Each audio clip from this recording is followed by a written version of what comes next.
첫 번째는 무엇이냐면 믿음은 순종을 일으킵니다 라는 것이죠. 우리 같이 한번 고백하겠습니다. 믿음은 순종을 일으킵니다. 믿음은 순종을 일으킵니다. 본장 19절 말씀 가운데 그의 손을 드는 순간에 복병이 그들의 자리에서 급히 일어나 성읍으로 달려 들어가서 점령하고 곧 성읍에 불을 놓았더라. 아멘. 여호수아가 단창을 들었을 때에 숨어있던 복병들이 급히 일어나서 아이성 가운데 공격하는 역사가 일어났어요. 여러분, 이 역사가 어떻게 일어났냐면 바로 여호수아가 하나님 말씀에 순종하여 복병을 숨겨놓게 하고 여호수아와 나머지 군대들은 아이성 앞에 가서 그들과 싸우는 척하다가 뒤로 물러나는 사건이 나타나게 되어집니다. 이 아이성에 있는 군사들은 한 번 승리를 맛보았기 때문에, 이스라엘 백성들이 한 번 패배한 것을 알기 때문에 아하, 또 도망가는구나 라고 저들을 공격해서 완전히 멸절하자 하며 승기에 가득해서 이스라엘 백성들을 쫓아오게 되는 것이죠. 그리고 이 성 안에는 군사들이 거의 다 빠져나온 상태 가운데 여호수아와 이스라엘 군대를 쫓아가는 상황이 되었고, 매복해 있던 군사들, 복병들은 이 성읍에 군사들이 별로 남지 않았기 때문에 그곳을 공격하고 그곳을 멸절하는 가운데 불을 살르는 사건 속에서 연기가 올라오게 되어지는 것을 볼 수 있는 거예요. 그러니까 이 복병이 숨어있는 가운데 급히 일어나는 것, 급히 여호수아의 단창을 보고 곧바로 가는 것은 바로 하나님의 말씀에 순종하여 준비하는 가운데 곧바로 달려들었음을 말씀하고 있는 것이죠. 여러분, 믿음이 있으면 순종하게 되어 있습니다. 여러분, 믿음이 있으면 순종으로 나아가며 준비된 상황 가운데 나아가게 되는 것을 볼 수 있어요. 여러분, 우리 부모님들의 자녀를 키울 때에 아이들의 삶 가운데 끊임없이 애쓰고 힘쓰는 과정들이 있었어요. 그래서 이 부모님들의 삶을 돌아보면서 아이들이 믿지 못하는 상황이 되어도 부모들을 믿고 의지하는 상황들이 일어나는 것을 볼 수 있어요.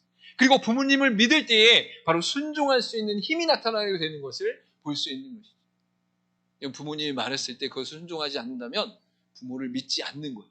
부모를 믿을 수 없기 때문에 순종하지 않게 되어지는 역사가 나타나게 되는 것이죠. 물론 삶의 여정 가운데 각각의 여정에 연약한 부분들이 있기 때문에 그 여정을 지나쳐야 되는 부분들도 분명히 존재하지만, 그럼에도 불구하고 믿음에 있는 삶은 순종을 이끌고 순종이 따라오게 되어지고 순종과 함께 가는 역사가 나타나게 되는 것을 볼 수 있는 것이죠.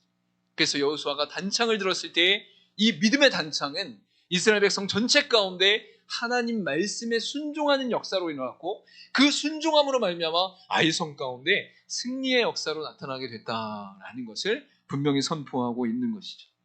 여러분이 이 땅을 살아가면서 하나님을 믿는다면 하나님께 순종할 수 있는 힘이 일어날 줄 믿으시길 간절히 소망합니다. 하나님께 기도하고 엎드릴 때 하나님의 말씀으로 응답되어지고 하나님께서 우리에게 승리의 역사와 믿음의 역사를 허락하신다는 것이 우리의 삶 가운데 평강 가운데 믿어진다면 우리가 하나님 말씀에 순종할 수 있는, 그렇게 순종하며 나아갈 수 있는 힘이 우리 가운데 일어난다라는 것을 분명히 알 수 있는 것이죠. 그래서 우리가 신앙생활하는 가운데 믿음의 성장이 일어나고 믿음의 성숙이 일어나면 말씀에 순종하는 일들이 점점 늘어나는 것을 볼 수 있어요. 그래서 봉사하거나 헌신하는 것을 뛰어넘어서 일상의 삶 가운데 내가 하나님 앞에 어떻게 순종하며 나갈 것인가, 하나님께서 내게 원하는 것이 무엇인가, 하나님께서 나를 통해 일어나는 비전은 무엇인가 라는 것을 살피며 말씀에 순종하려고 애쓰는 모습이 바로 믿음의 사람들에게 나타난다라는 것을 분명히 선포하고 있는 것이죠. 그래서 사도행전 9장 18절과 20절에 이렇게 말씀하고 있습니다. 즉시 사울의 눈에서 비늘 같은 것이 벗겨져 다시 보게 된지라. 일어나 세례를 받고 음식을 먹음에 강건하여 지니라. 사울이 다메섹에 있는 제자들과 함께 며칠 있을세 즉시로 각 회당에서 예수가 하나님의 아들이심을 전파하니 라고 말씀하고 있는 것이죠. 여러분, 사울은 사도 바울이 예수 그리스도를 만나기 이전의 이름이에요. 즉 이 사건도 예수 그리스도를 믿는 자들을 죽이기 위해, 그리스도인들을 잡기 위해서 다메섹으로 향하는 길 위에서, 이것을 다메섹 도상이라고 말씀하고 있는데, 다메섹을 향해 가는 그 길 위에서 예수님께서 나타나 빛과 말씀으로 그를 만나주심으로 말미암아 그의 눈이 어두워졌을 때에 아나니아라는 선지자를 통해 그 눈에 비늘이 벗겨지고 하나님 앞에서 예수 그리스도를 만난 그 은혜 가운데 감격하며 세례를 받고 그 인생이 완전히 달라졌는데, 이때에 나타난 것이 무엇입니까? 즉시로 곧바로. 여러분, 믿음 있는 사람은 하나님을 믿는 그 믿음 안에서 즉시로 하나님 앞에 순종하는 역사가 일어난다라는 것을 성경은 말씀하고 있는 거예요.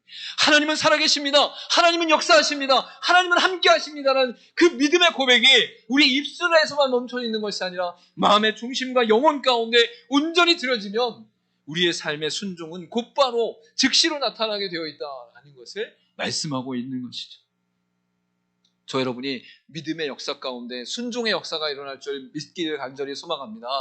지금 당장 내가 하는 일들이 될까 안 될까, 이건 어떻게 해야 될까, 저렇게 해야 될까, 이게 앞으로 어떤 결과를 낼까, 어떤 열매를 맺을까 다 따지지 않아요. 응답하심 가운데 순종하는 것이 믿음의 능력으로 나타나게 되어지고 그로 말미암아 승리하는 역사가 나타나게 된다라고 말씀하고 있는 것이죠.